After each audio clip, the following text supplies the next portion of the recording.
Jesus, I am overjoyed to meet you face to face. You've been getting quite a name all around the place. Luke Kelly of the Dubliners, a hairy Herod, if ever there was one, rehearses his big number as Jesus Christ is brought before him. The rousing, jeering number, "So you're the King of the Jews." So if you are the Christ, you're the great Jesus Christ.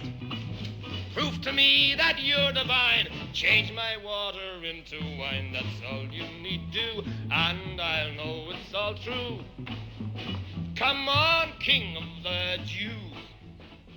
It's day 3 on the stage of the Gaiety Theatre last week. The quadraphonic sound has not yet been installed. Only the rhythm section of the 31-piece orchestra is in rehearsal with the cast. Herod, Jesus, Mary Magdalene, assorted apostles and Pharisees, none are in costume yet. Phil Coulter, the musical director, is still at the stage where he's trying to pull cast and orchestra together. Alan Simpson, who directs the whole production, still working out moves for dancers and singers.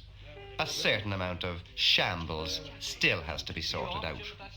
Could you walk on just stand there? Look, that'd be lovely, yeah.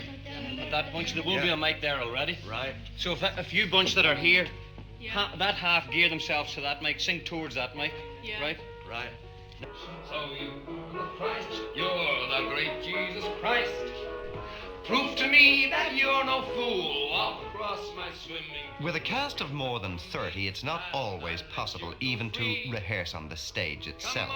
In odd corners of the theatre, in tea rooms, the green room, the foyer, groups get together to iron out problems.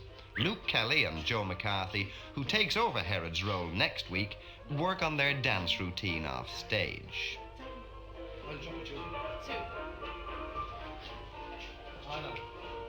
I only ask things I'd ask any superstar. What is it that you have got that puts you where you are? Whoa, whoa, I am waiting. Yes, I'm a Cathal fan. I'm dying to be sure that you are not just any man. So if you were the Christ, yes, the great Jesus Christ, with this bread, you can do it on your head or something goes wrong. Why do you take so long? Come on, King of the Jews. Hey, aren't you scared of me, Christ, Mr. Wonderful Christ? You're a joke. You're not the Lord. You're nothing but a fraud. Take him away. He's got nothing to say. Oh, sorry. Get out, you King of the... Get out, you King of the Jews. Get out, you King of the Jews. Get out of my life.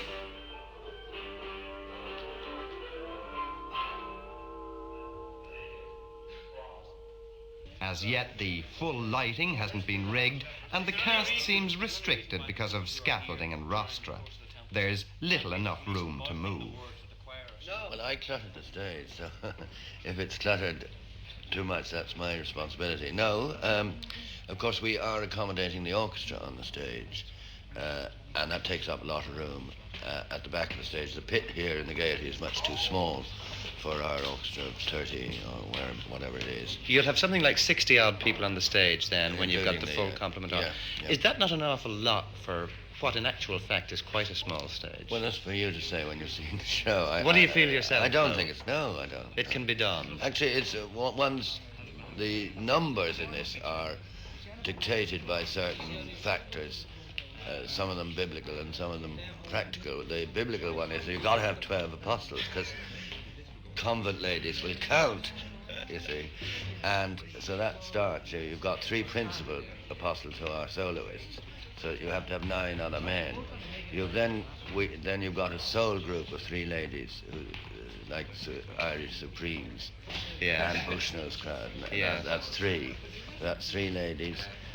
Then we have 4 choir ladies who are straight singers, and then we have 2 dancers. So that fills it up. That fills our ladies. Yes. Now then. The rest are soloists. Right. If I could put this to you, some of your casts have come from show bands, some have come from ballad groups. Are you having difficulty in turning them into actors or into song and dance men? Well, none at all, actually. I think it's hard. I've done a lot the other way round, trying to make actors sing.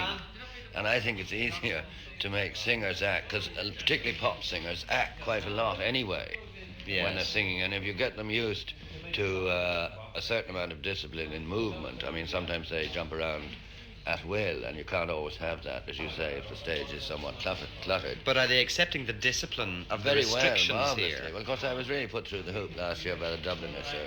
That's what you know all about Luke and the rest of them. Alan, is there something incongruous about the whole show about a rock Jesus for an audience in Ireland?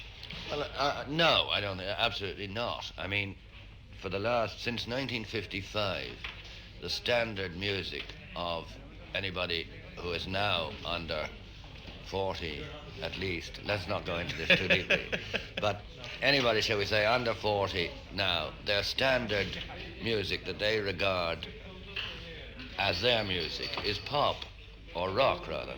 Right. And of the generation before that, their standard music was, well, whatever, Guno, if you like, you see. And therefore, all through the ages, religious music has been the music of the time. The age, yeah. You are doing Judas is played by Colm Wilkinson, musician and rock singer, appearing in a stage production for the first time.